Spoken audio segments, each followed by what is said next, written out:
en présence d'Akaouele Eugène, président du Conseil économique, social, environnemental et culturel, SESEC, Jessica Daviba, ambassadeur des États-Unis en Côte d'Ivoire Amadou Koné, ministre des Transports Bouaké Fofana, ministre de l'Hydraulique. Une forte délégation américaine et de plusieurs acteurs des secteurs publics et privés. Le ministre du Commerce et de l'Industrie a procédé à l'ouverture officielle de la Development Finance Corporation, DFC, le jeudi 12 décembre 2024 à l'ambassade des États-Unis à Abidjan. L'installation du bureau de la DFC à Abidjan constitue un signal fort aux investisseurs nationaux et internationaux. Elle offre de nouvelles opportunités pour le financement de projets structurants, en particulier dans des secteurs clés, tels que l'énergie renouvelable, les infrastructures, l'industrie, l'agriculture durable, et les technologies de l'information et de la communication, a salué Dr.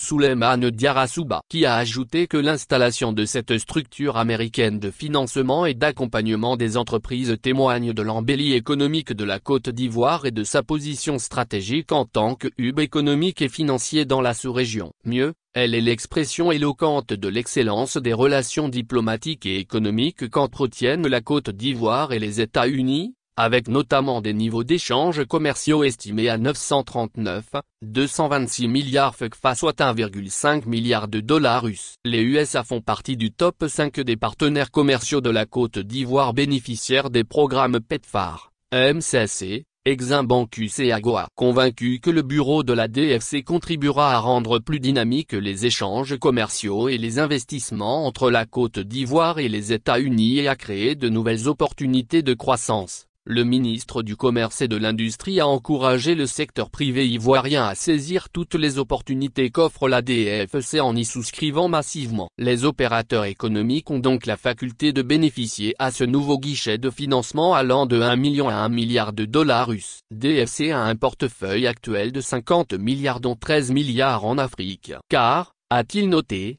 la DFC vise à encourager l'entrepreneuriat, en particulier celui des jeunes et des femmes, en facilitant leur accès au financement et à des opportunités économiques. Ce qui est bénéfique à la Côte d'Ivoire davantage déterminée à poursuivre ses efforts pour favoriser l'inclusion financière et soutenir les local corporates, les champions nationaux, les PNE et les stars UPS, qui constituent le moteur de sa croissance. Le directeur régional de DFC en Afrique de l'Ouest francophone, Biro Conde, s'est engagé à relever les défis et à accompagner le secteur privé ivoirien.